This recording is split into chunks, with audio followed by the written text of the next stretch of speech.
Guys, what's going on? This video is going to be week 5 fantasy tight ends. Who's booming? Who's busting? My first tight end that we're going to take a look at is going to be Greg Olsen. I think that against the Jacksonville Jaguars, I think that Greg Olsen, him and Christian McCaffrey are going to combine for somewhere around 30 receptions. Across that short middle of the field. Jacksonville has some athletic linebackers that can get to the quarterback pretty well. So look for Kyle Allen to be trying to get rid of the ball as fast as he can. George Kittle. Again, I'm really high on the San Francisco 49ers this week. I think they're a well-coached team.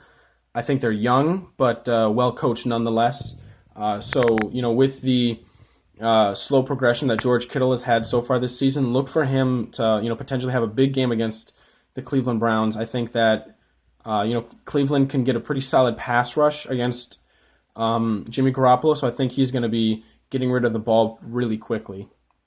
And George Kittle is going to be a great target for that. Another tight end that I would start this week, Jason Witten.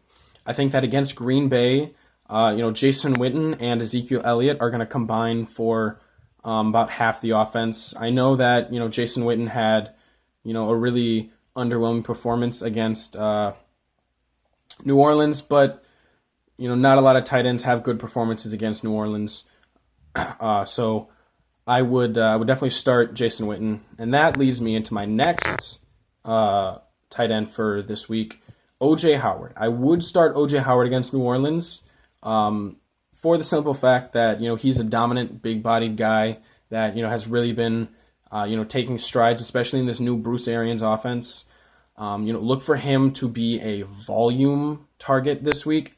I think if Marshawn Lattimore can shut down Chris Godwin, that's really going to take the top off of that passing attack. So look for everything to stay shorter. Look for everything to go to the big bodies like Mike Evans and O.J. Howard. A tight end I would stay away from, Austin Hooper. Last week against Tennessee, I said we got to start Austin Hooper. This week, Houston has a different set of linebackers than Tennessee does, that are going to definitely keep everything in front. Stay away from him. I think that, Houston so far this year, they've been pretty well against tight ends. They haven't played a legit bona fide star. They played Greg Olsen last week. They held him to about 4 fantasy points. Even though Greg Olsen, he's been averaging, close to, 10 or 11 points a game, old reliable like he is.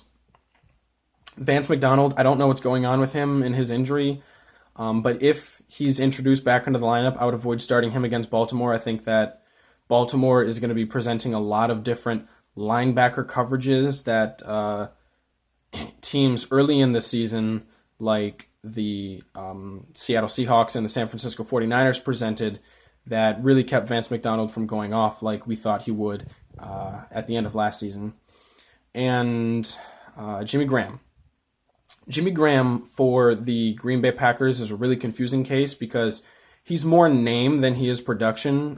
He's a little bit older, and I think that although Green Bay paid him like he's going to be a high priority target, I think that this game is going to be a lot about short intermediate passes to the running back and then big plays to guys like Devontae Adams and Marquez Valdes-Scantling. So be careful about Jimmy Graham. His only real save last week was a touchdown. So other than that, he didn't have a lot of targets, didn't have a lot of yards. And then my last tight end is a very similar situation to Jimmy Graham, Jared Cook. Again, Jared Cook, he's more of a name than he is anything else. New Orleans brought him in to be another short intermediate target.